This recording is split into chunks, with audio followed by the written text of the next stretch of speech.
تیمم کے حوالے سے آپ بیان سماعت فرما رہے تھے۔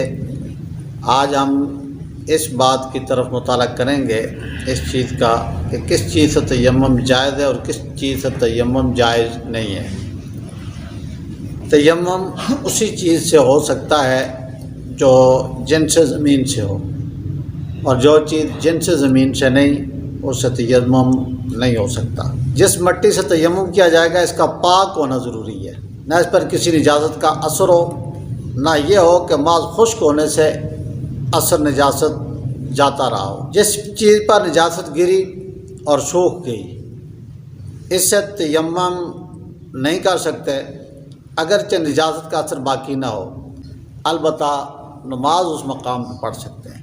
جو چیز آگ سے جل کر نہ راکھ ہوتی ہے، نہ پگھلتی ہے، نہ نرم ہوتی ہے، وہ چیز زمین کی جن سے ہے اور اس سے تیمم جائز ہے۔ مثلا چونا ہے، سرما ہے، ارتال ہے، گندک ہے، سنگ مرمر ہے، گھیرو ہے، پتھر ہے، زبرجد ہے، فیروز ہے، عقیق ہے، یہ ساری چیزیں جن سے تیمم جائز ہے۔ اگرچہ ان پر غبار نہ بھی ہو، ڈسٹ نہ بھی ہو، تب بھی ان کے اوپر تیمم کیا جا سکتا ہے۔ پکی اینٹ یا مٹی کے برتن سے جس پر کسی ایسی چیز کی رنگت ہو جو جن سے زمین سے ہے اس پر تیمم کیا جا سکتا ہے۔ وہ نمک جو پانی سے بنتا ہے، سمندروں سے نکالا جاتا ہے یا پانی سے بنتا ہے، اس سے تیمم نہیں کیا جا سکتا، لیکن جو کان سے نمک نکالا جاتا ہے اس سے تیمم جائز ہے۔ جو چیز آگ سے جل کر راکھ ہو جاتی ہے، جیسے لکڑی ہے، گھاس ہے وغیرہ، یا پگھل جاتی ہے، نرم ہو جاتی ہے، جیسے چاندی ہے، سونا ہے، تانبا ہے، پیتل ہے، لوہا ہے، اس طرح کی دھاتیں، وہ زمین کی جن سے نہیں ہے، اس سے تیمم بھی جائز نہیں ہے۔ اگر انہیں پگھلایا گیا ہے، انہیں صاف کیا گیا ہے، ان سے مٹی کا اثر زائل کر دیا گیا ہے تو پھر ان کے اوپر تیمم جائز نہیں ہوگا۔ اس طرح غلہ ہے، گیہوں ہے، جو وغیرہ اور لکڑی یا گھاس اور شیشہ پر غبار ہو تو اس غبار سے تیمم جائز ہے، جبکہ اتنا ہو کہ ہاتھ میں لگ سکتا ہو جاتا ہو۔ اگر ایسا نہیں ہے تو پھر نہیں۔ مشک، عنبر، کافور، لوہان سے تیمم جائز نہیں ہے۔ موتی، سیب، گونگے سے تیمم جائز نہیں۔ راکھ اور سونے، چاندی، فولاد وغیرہ کی کشتوں سے بھی تیمم جائز نہیں ہے۔ زمین یا پتھر کر جب جل کر سیاہ ہو جائے تو اس سے تیمم جائز ہے، یوں ہی اگر پتھر جل کر راکھ ہو جائے تو اس سے بھی جائز ہے۔ اگر خاک میں راکھ مل جائے اور خاک زیادہ ہو راکھ سے تو اس پر تیمم جائز ہے، اگر راکھ زیادہ ہوگی تو تیمم جائز نہیں ہوگا۔ اسی طرح زرد، سرخ، سبز، سیاہ رنگ کی مٹی سے تیمم جائز ہے، مگر یہ خیال رکھنا چاہیے کہ وہ رنگ چھوڑ کر منہ کو رنگین نہ کر دے۔ اس صورت میں احتیاط ضروری ہے۔ اگر مجبوری ہو، اگر کوئی بندہ تیمم کر لے تو تیمم اس کا ہو جائے گا، لیکن احتیاط ضروری ہے۔ بھیگی مٹی سے تیمم جائز ہے جبکہ اس پر مٹی غالب ہو۔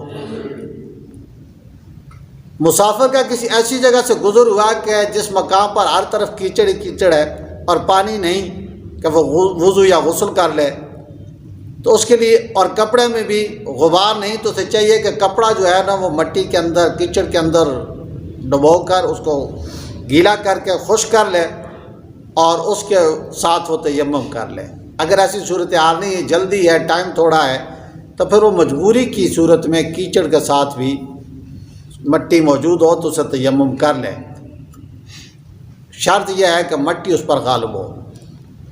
اس طرح گدے اور دری وغیرہ میں غبار ہے تو اس سے تیمم انسان کر سکتا ہے اگرچہ وہاں مٹی موجود ہو، جبکہ غبار اتنا ہو کہ ہاتھ منہ پھیرنے سے انگلیوں کے نشان بن جائیں۔ مثلا یہ سامنے ڈسک ہے تو اس کے اوپر اگر ڈسٹ جم جائے اور انگلیوں کے نشان نظر آئیں تو اس کے اوپر تیمم کیا جا سکتا ہے۔ نجس کپڑے میں غبار ہو تو اس سے تیمم جائز نہیں۔ ہاں اگر اس کے سوکھنے کے بعد غبار پڑا ہے، پہلے یہ نجس تھا کپڑا، اب نجاست خشک ہو گئی ہے، اس کے بعد اس کے اوپر دھوڑ یا مٹی پڑی ہے تو اس کے اوپر تیمم جائز ہے۔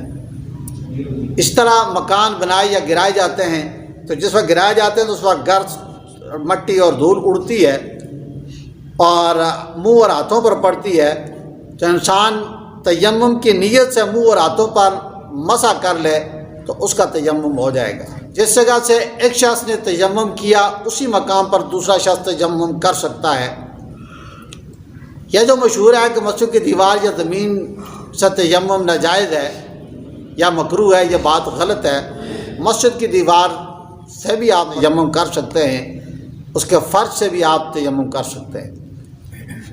تیمم کریے، ہاتھ زمین پر مارا اور مسح کرنے کے پہلے اس کو کوئی حدث لاحق ہو گیا، جس طرح وضو توڑنے والی یا تیمم توڑنے والا کوئی حادثہ پیش آ گیا تو اب دوبارہ سے وہ ہاتھ مار کر دوبارہ وہ تیمم کرے گا۔ اس طرح کن چیزوں سے تیمم ہے اور کرنا جائز ہے اور کن چیزوں سے کرنا جائز نہیں ہے، اس بات کا بیان آپ نے سماعت فرمایا۔